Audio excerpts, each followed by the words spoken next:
নমস্কার বন্ধুরা, আবার নতুন ভিডিও নিয়ে আপনাদের সামনে হাজির হয়েছি। আমার চ্যানেলটা নতুন হয়ে থাকলে চ্যানেলটিকে সাবস্ক্রাইব করে আমার পাশে থাকবেন। আমি যে পদ্ধতিতে আজ ফুলকপির রেসিপি করব, আশা করি সকলেরই খুব ভালো লাগবে। এই রেসিপিটা রুটি ও ভাতের সঙ্গে খুবই ভালো লাগবে। অসাধারণ রেসিপি। কি কি মশলা দিলে রেসিপিটা দারুণ হবে, তাই সব কিছু শেয়ার করব আপনাদের সঙ্গে এই ভিডিওতে। কথা না বাড়িয়ে রেসিপিটা শুরু করা যাক।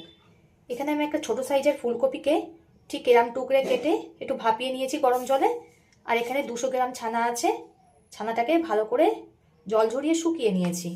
এখানে আমি একটা কড়া গরম হতে বসিয়ে দিয়েছিলাম। এবার এতে দিয়ে দেব সর্ষের তেল।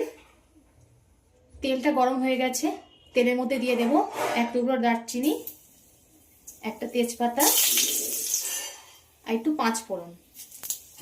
এবার ভাপিয়ে রাখা কপিগুলোকে দিয়ে দেব। কপিগুলো দিয়ে একটু ভাজা ভাজা করে নিতে হবে। কপি একটু হালকা ভাজা ভাজা করে এতে দিয়ে দিতে হবে একটা বড় সাইজের টমেটো কুচি। আবারও ভালো করে কষিয়ে নিতে হবে। যতক্ষণ না টমেটোটা গলে যায় ততক্ষণ ভেজে নিতে হবে। টমেটোটা পুরোপুরি গলে গেছে, এতে দিয়ে দিতে হবে 4 চামচের 2 চামচ আদা বাটা। আদা দেওয়ার পরে খুব ভালো করে কষিয়ে নিতে হবে। আর হ্যাঁ, আমার চ্যানেলে নতুন হয়ে থাকলে চ্যানেলটিকে সাবস্ক্রাইব করে আমার পাশে থাকবেন। আদা দিয়ে 2 মিনিট মতো কষিয়ে নিয়েছি। এতে দিয়ে দিতে হবে স্বাদ মতো লবণ, পরিমাণ মতো হলুদ গুঁড়ো, ওই চামচেরই মাপ করে 1/2 চামচ ধনিয়া গুঁড়ো, সম পরিমাণ জিরে গুঁড়ো। সব মশলাগুলোকে আবারও খুব ভালো করে কষিয়ে নিতে হবে।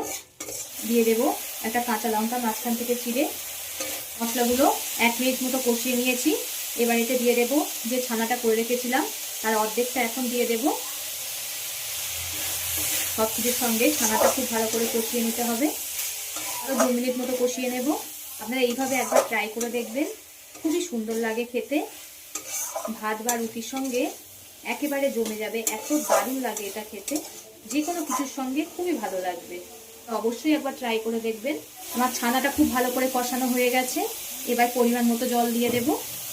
এবার ঝোলটাকে ফুটতে দেব। ঝোলটা ফুটছে, এবার বাকি অর্ধেক যে ছানাগুলো ছিল সেগুলো দিয়ে দেব। সেগুলো দিয়ে আবারও ঝোলের সঙ্গে খুব ভালো করে ফোটাতে হবে। নিরামিষ দিনে অনেকেই বুঝতে পার না কি রান্না করবেন, তাই চটজলদি এমন একটা রেসিপি থাকলে খুবই ভালো লাগবে খেতে। ঝোলটা খুব ভালো করে ফুটিয়ে নিয়েছি। এবার এতে দিয়ে দেব কাসৌরি মেথি। যে কোনো রান্নায় এই কাসৌরি মেথি দিলে খুবই সুন্দর লাগে খেতে। আরও ফুটিয়ে নেব। যেহেতু এটা নিরামিষ তরকারি তাই মিষ্টি মিষ্টি হলে একটু ভালো লাগবে খেতে, তাই এতে দিয়ে দিলাম আখের গুড়। তাছাড়া চিনিও ব্যবহার করতে পারেন। চিনিটা যেহেতু স্বাস্থ্যকর নয় তাই আমি চিনিটা একটু কমই ব্যবহার করি। আবার একটু ফুটিয়ে নেব। আমার হয়ে গেছে, নামিয়ে নেব। নামানোর আগে দিয়ে দেব গরম মশলা। আপনারা একবার হলে বাড়িতে ট্রাই করে দেখবেন।